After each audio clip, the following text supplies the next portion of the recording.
जय जय श्री राधे श्याम। आप सभी भक्तजनों का स्वागत है हमारे इस YouTube चैनल में जिसका नाम है आध्यात्मिक चिंतन। मैं हूं आपके साथ सौरभ कृष्ण उपाध्याय। आज हम सब लोग भगवान की अमृतमयी वाणी से निकली एकादशी की बहुत ही पवित्र और पावन कथा को श्रवण करेंगे। इससे पूर्व ये वीडियो शुरू हो, आपसे एक निवेदन, यदि आप हमारे इस चैनल पर नए हैं तो कृपया हमारे चैनल को सब्सक्राइब करें और बेल आइकन को ऑन कर लें, जिससे हमारे आगे आने वाली वीडियो आप तक प्राप्त हो सकें।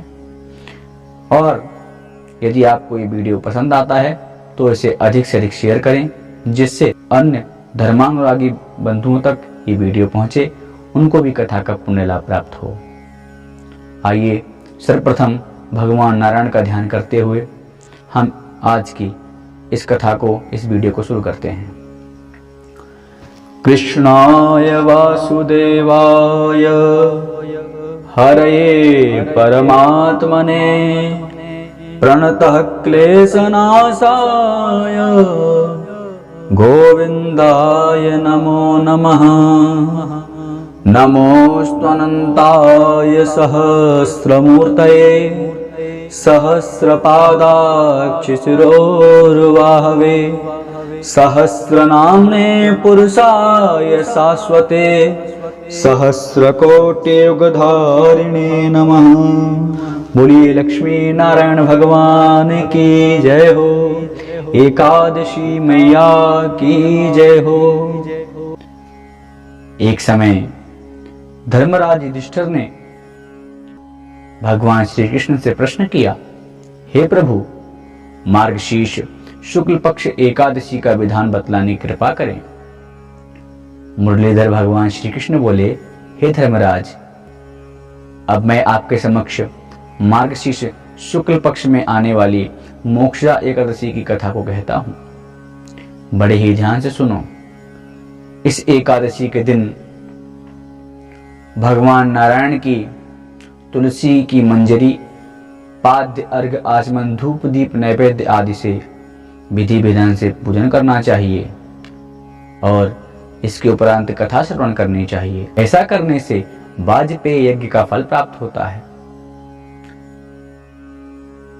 धर्मराज युधिष्ठिर श्री कृष्ण भगवान से पूछते हैं, हे प्रभु, भगवान दामोदर की ही पूजा क्यों करनी चाहिए और आपके इस दामोदर नाम का क्या महत्व है? भगवान श्री कृष्ण कहते हैं, हे धर्मराज युधिष्ठिर, आपने बहुत उत्तम प्रश्न किया है। सर्वप्रथम हम इसी पर चर्चा करते हैं।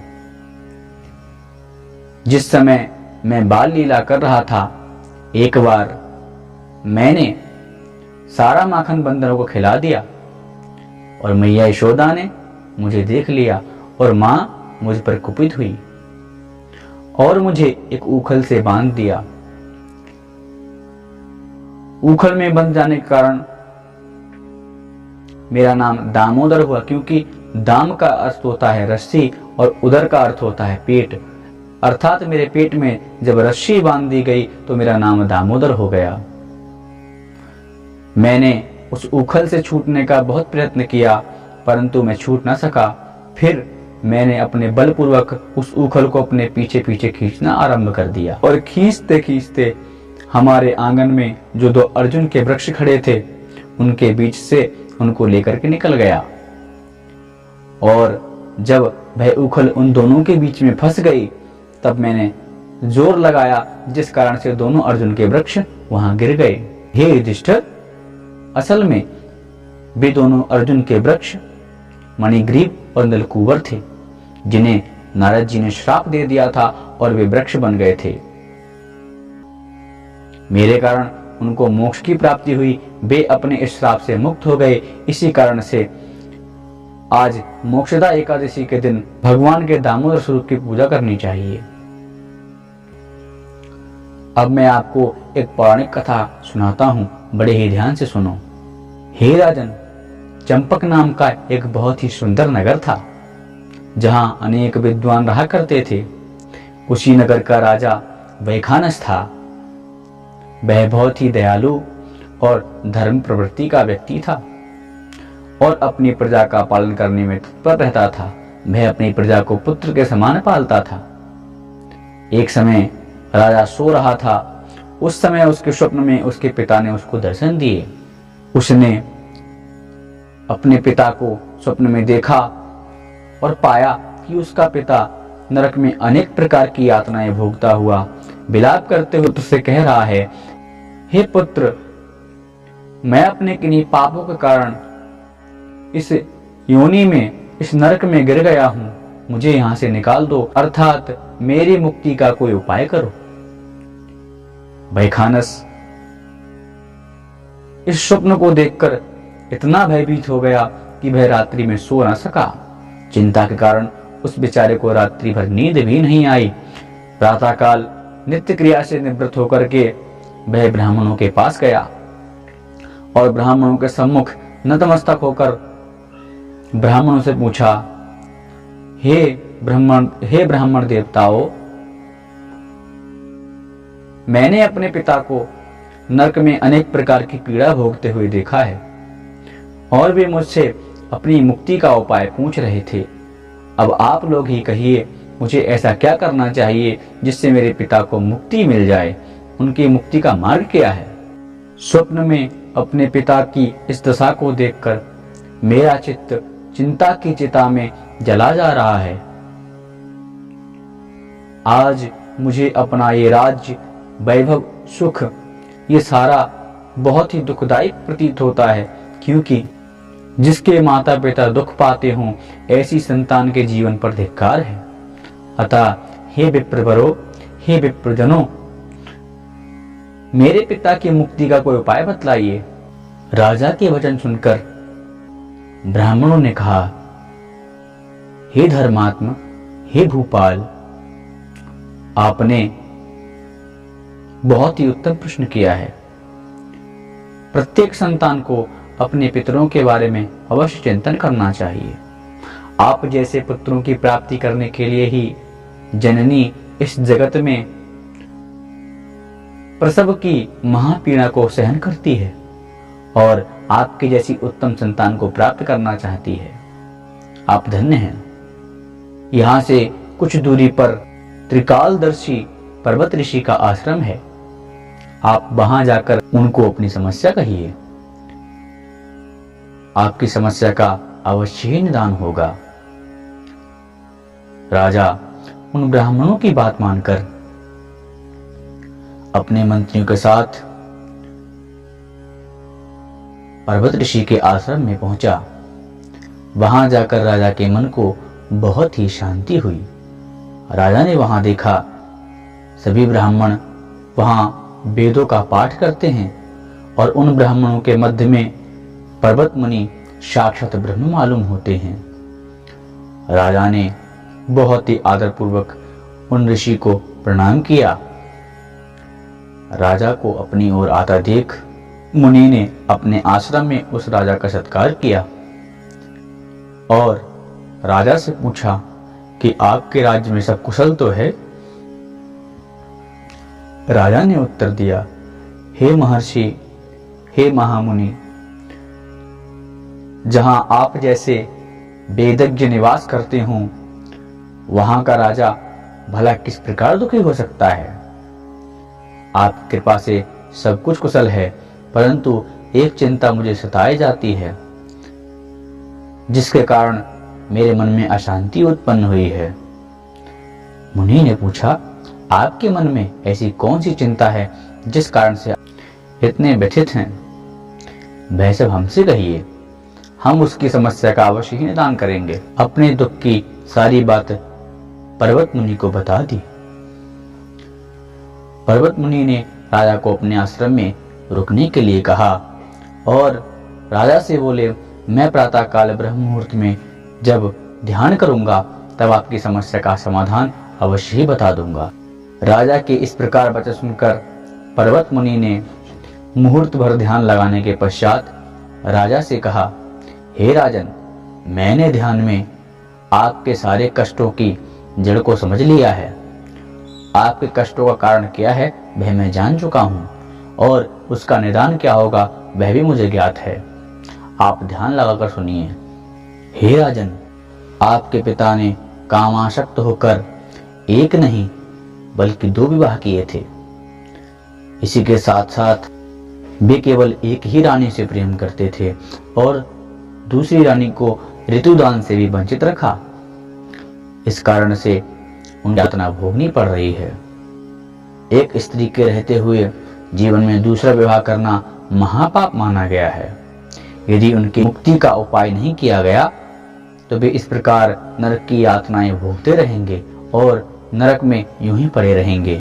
भगवान श्री कृष्ण बोले, हे धर्मराज, पर्वत मुनि के इस वचन को सुनकर बैखानस राजा ने हाथ जोड़कर पर्वत मुनि से कहा, हे मुनीश्वर, जिस दान, तप और व्रत से मेरे पिता का कष्ट दूर हो सकता हो वह कृपया मुझे बताने कृपा करें, क्योंकि अपने पिता का यह हाल जानकर मैं अत्यंत दुखित हूँ और अपने इस राज संपदा को मिट्टी के समान तुच्छ समझता हूँ।